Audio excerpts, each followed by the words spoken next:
One of the most important reasons for changing student attitudes to mistakes, misconceptions and failure is that we want to get mistakes and misconceptions out into the open so that we can teach away from them. For example, imagine an English teacher who is teaching students to analyse poetry.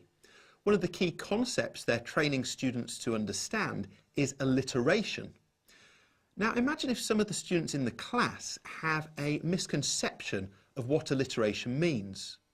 Further down the line, when they come to write an extended piece about a piece of poetry, they're going to be using a misconception within that work.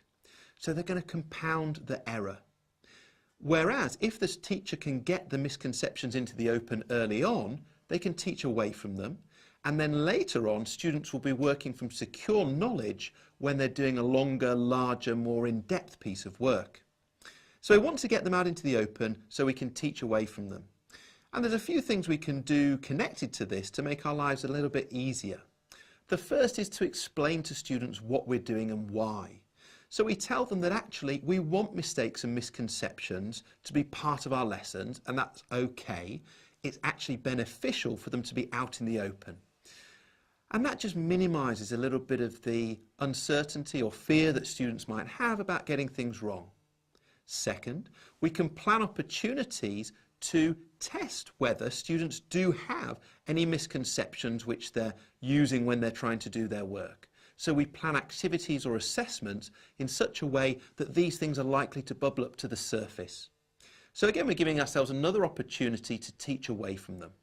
And the third thing is we can use diagnostic questioning on a more regular basis so as to draw out any of those underlying uncertainties, mistakes or ambiguities in student thinking, and once again, teach away from them. So in conclusion, we want mistakes and misconceptions out in the open so that we can teach away from them. And one of the key messages we need to send to students is that it's okay for them to get things wrong, because we all get things wrong and we can use that as a learning opportunity.